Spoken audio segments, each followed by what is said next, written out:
sou o senador Carlos Portinho e esse é mais um episódio do programa O Senado na Sua Vida. Nesse episódio vamos falar das 2 últimas semanas, o que aconteceu de importante e que certamente, não tenha dúvida, interessa muito na sua vida. Assiste aí. Vamos falar primeiro do certificado de vacinação e testagem, que é o meu projeto que está parado na Câmara dos Deputados. Mas, na ausência desse projeto, no vácuo, cada município vem fazendo como pode, se virando como pode, na verdade. E o que acontece hoje são mais de 211 cidades no nosso país que já adotaram o certificado de vacinação como instrumento importante para a reabertura do comércio, do show, setor de eventos, turismo, de forma responsável, abertura responsável da economia. Então já são mais de 211 cidades. E olha que interessante, no Rio de Janeiro, cidade que adota o certificado, no jogo do Flamengo mais recente, só ali nessa testagem que foi feita, né, que lá era certificado de vacinação e testagem, a testagem identificou mais de 131 pessoas que estavam contaminadas com a Covid.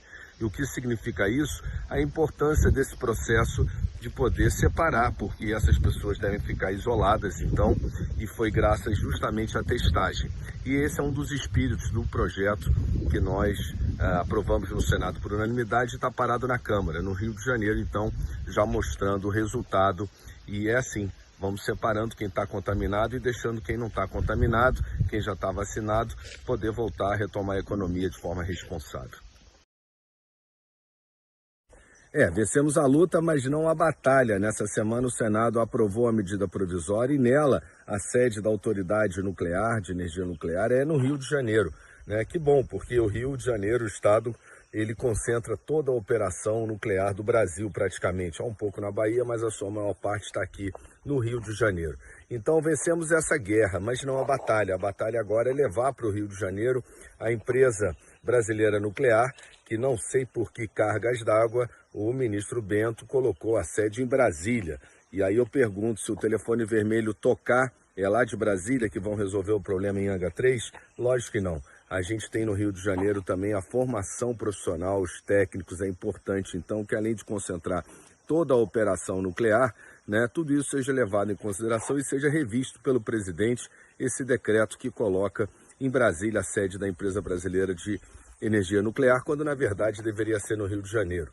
Tudo é no Rio de Janeiro com relação à energia nuclear. Então, por que não essa empresa? Essa é uma batalha, vamos seguir aí nas próximas semanas.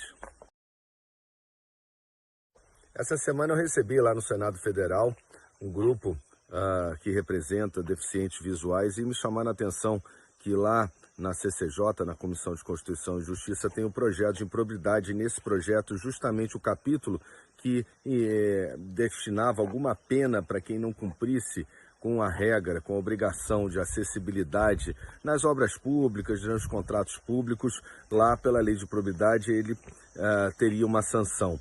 Isso foi suprimido. Eu apresentei uma emenda, tenho conversado com o senador Everton, relator, e penso que, na verdade, ainda que o gestor público não seja queimado na fogueira por isso, mas que fique claro, pelo menos, que cabe uma ação civil pública e que, de repente, com uma liminar, inaudita altera parte, para que possa ser cumprida a exigência de se atender à lei de acessibilidade nas obras públicas. E isso, então, passa a ser uma demanda importante e lá na CCJ a gente vai trabalhar uma emenda minha para esse setor, para essas pessoas que, infelizmente, precisam, deficientes visuais, precisam de acessibilidade mais do que muitos, muitos de nós.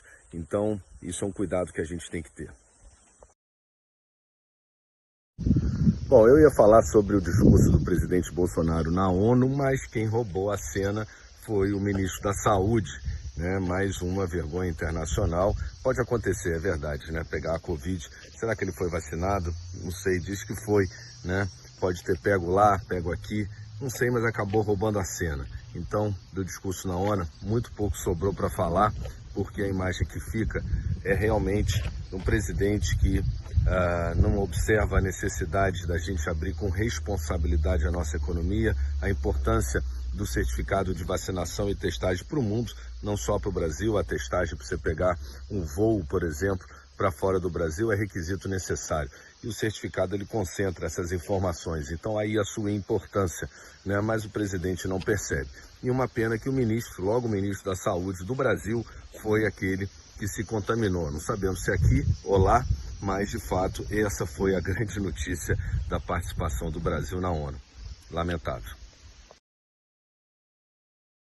E o Senado aprovou na semana retrasada o projeto de lei que pega os recursos da educação que não foram aplicados por conta da pandemia, naturalmente não houve aula nos anos de 2020 e 2021, e obriga que o gestor público acrescente a mais no percentual que ele está obrigado a investir em educação, e aí nos anos de 22 e 23.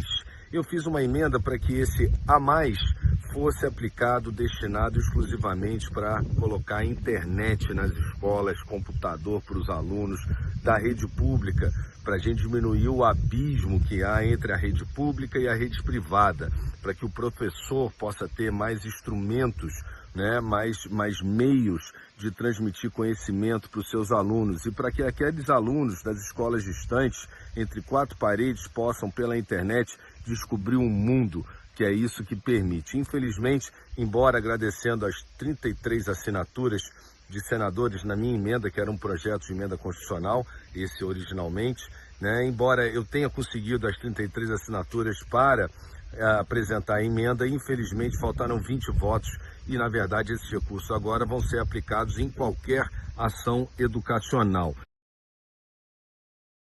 Bom, para concluir, eu fui indicado na semana retrasada a integrar a Comissão de Segurança Energética e de Segurança Hídrica também, porque os assuntos estão relacionados e é um tema de muita importância. Eu, quando fui secretário de Ambiente do Estado do Rio de Janeiro, vivi em 2014 um momento muito agudo da crise hídrica que se repete a cada ano e agora mais ainda de forma mais intensificada.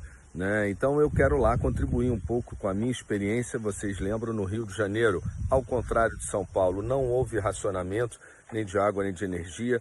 Em São Paulo houve, e graças ao quê? Graças aos técnicos do INEA, graças à gestão que nós pudemos fazer naquela época e evitar o desabastecimento. Mas o que aconteceu? Aconteceu que São Paulo botou uma torneirinha lá no Rio Paraíba do Sul, que é o único manancial que atende ao estado do Rio de Janeiro, uma questão estratégica de futuro que a gente também tem que pensar.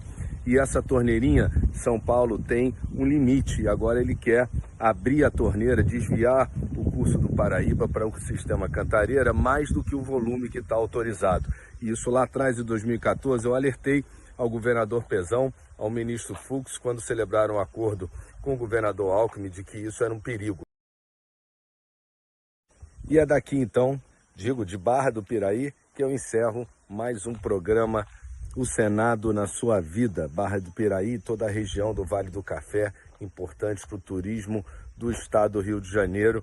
Venha aqui conhecer, vale a pena a visita. Mais uma vez, Vassouras, Mendes, Barra do Piraí. Estive aqui dessa vez. Venham também.